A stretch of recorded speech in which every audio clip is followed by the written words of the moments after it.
Hello friends, मैं हूं advocate Nitish Banka. आप हैं मेरे YouTube channel let's speak legal में। आज मैं आपके सामने एक बहुत ही बेहतरीन वीडियो प्रस्तुत करने वाला हूं दोस्तों। आज मैं आपको ये बताने जा रहा हूं कि आपको डायरेक्टली ऑनेबल सुप्रीम कोर्ट से डाइवोर्स कैसे मिल सकता है। इरिट्रेवेबल ब्रेकडाउन ऑफ मैरिज के ग्राउंड पे डाइवोर्स आपको ऑनेबल सुप्रीम कोर्ट से कैसे मिल सकता है और क्या जो है कंडीशंस रहती हैं ऑनेबल सुप्रीम कोर्ट की। ये लेटेस्ट जजमेंट है, ये दिसंबर 2024 पे आई थी। इस पे पहले मैंने वीडियो भी बनाई थी मैंने, बट जजमेंट को ढंग से जो है थोड़ा एक्सप्लेन नहीं कर पाया था।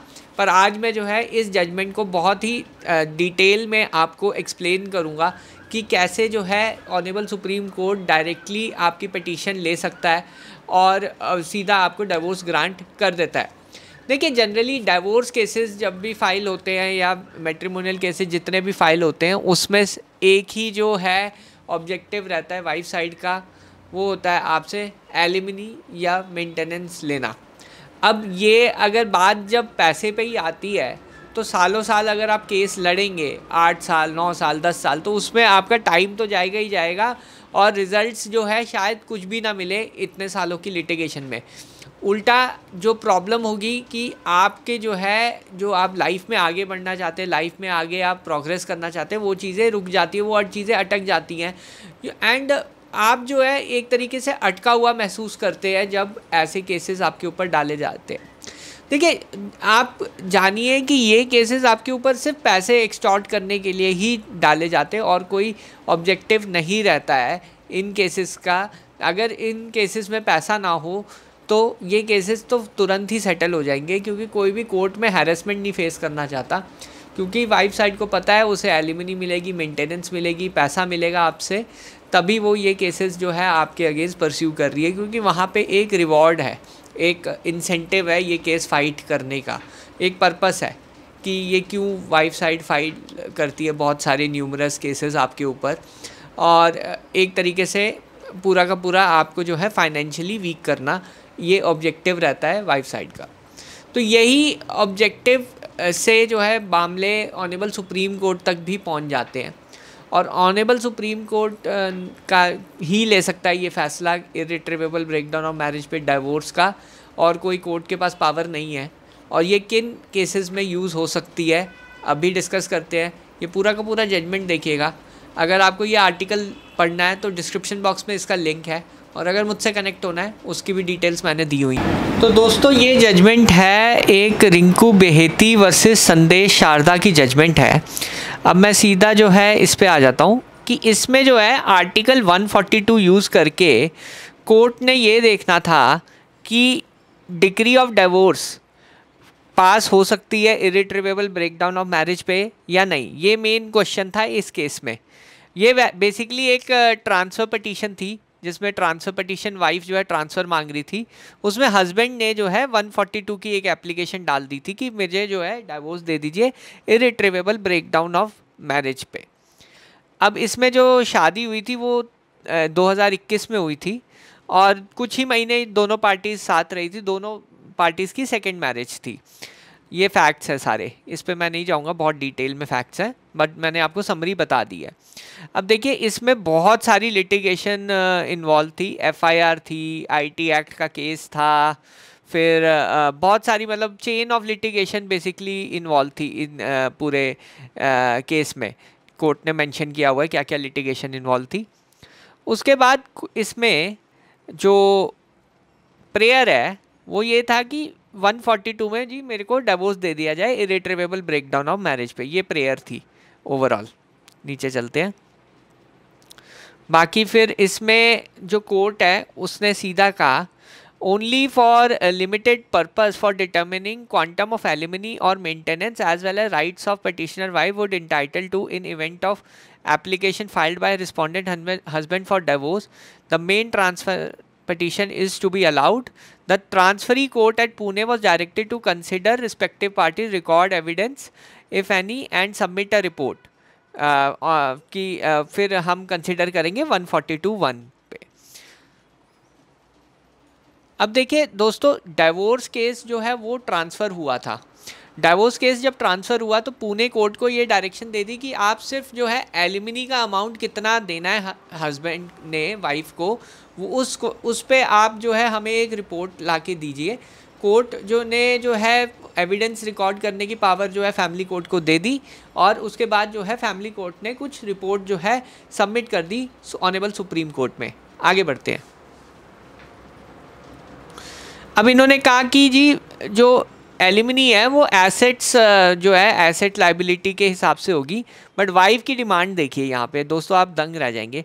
50% of net worth which was around 500 crore, 500 crore की डिमांड थी। देखिए प्रॉब्लम क्या आती है जब ये जो अमाउंट है 500 करोड़ रुपए अगर कोई मांग रहा है, उसके बावजूद एक हाउस चाहिए जी, यूएसए में हाउस चाहिए, ये डिमांड थी, तो कैसे कोई मीडिएशन जो है एक्सेप्ट हो जाएगी इस डिमांड पे। अब हस्बैंड का ये कहना था कि जो एक्स वाइफ थी उसने कंट्रीब्यूट किया था, क्योंकि दोनों की सेकंड मैरिज थी, मैंने जैसे आपको पहले बताया, तो एक्स वाइफ ने कंट्रीब्यूट किया था मैरिज में, और ये मैरिज तो सिर्फ 2-3 महीने चली है, मैं 20 से 40 लाख रुपए दे सकता हूँ। दोस्तों अब प्रॉब्लम क्या आती है जब भी मैटर्स ऐसे मीडिएशन में रेफ़र होते हैं, high stakes high intensity matters होते हैं ये, और जब भी ये रेफ़र होते हैं मीडिएशन सेंटर में या कहीं पे भी, तो वहाँ पे जो होता है वाइफ साइड की डिमांड बहुत हाई होती है और हस्बैंड साइड की डिमांड बहुत लो होती है। जब ये डिमांड जो है इतना मिसमैच हो जाए तो फिर मीडिएशन फेल हो जाती है और केसेस सालों साल चलते हैं। ऐसे में ये एक अच्छा तरीका है कि ऑनरेबल सुप्रीम कोर्ट ने सीधा कहा कि देखो जी एलिमिनी पे बात होगी। अब एलिमिनी कितनी देनी है हस्बैंड को, उसके लिए जो भी जायज़ है उसके लिए फैमिली कोर्ट से ऑनरेबल सुप्रीम कोर्ट ने रिपोर्ट मंगवा दी, और ऑनरेबल सुप्रीम कोर्ट में रिपोर्ट आई, उस बेसिस पे जो है फिक्स होगा। एसेट्स लाइबिलिटीज़ के हिसाब से जो है मेंटेनेंस फिक्स होती है। हस्बैंड का यही कहना था कि 3 महीने की शादी है, इतनी जो एलिमिनी है 500 करोड़ की वो जायज़ नहीं है। तो कितनी जायज़ है वो ऑनरेबल सुप्रीम कोर्ट ने रिपोर्ट मंगवा ली। अब आगे देखते क्या थी वो रिपोर्ट।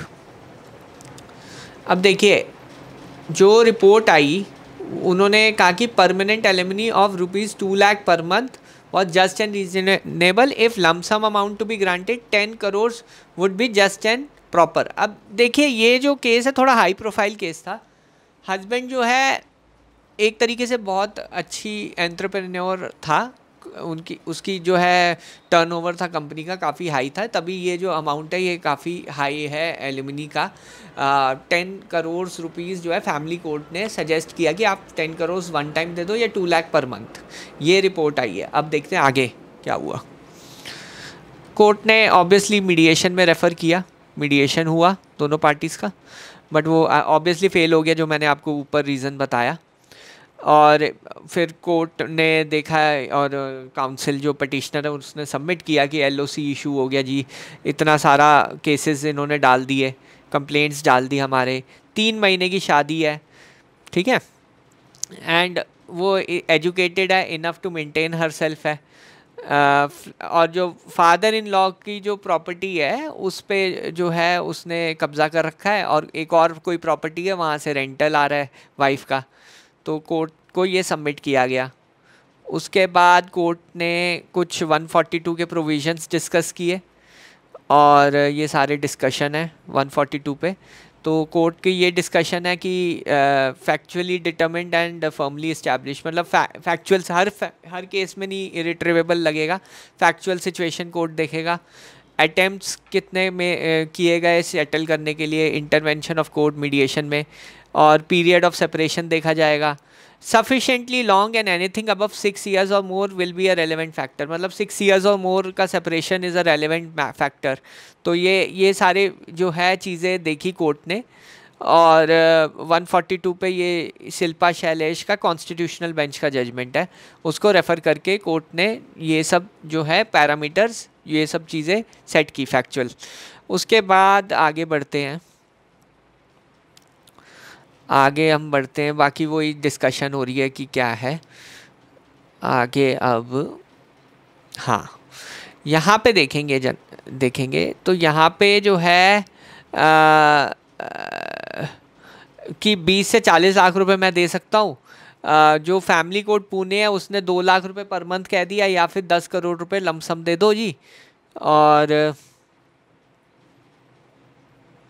फिर उसके बाद हाँ, इसमें जो है चाइल्ड नहीं था, एक ये चीज़ है। कंक्लूजन में कोर्ट ने कहा कि जी 12 करोड़ की एल्यूमिनी दी और कहा कि जी आपकी मैरिज डिज़ोल्व करते हैं, सारे केसेस जितने भी केसेस हैं, ये देखिए जितने भी केसेस हैं सब क्वैश कर दिए।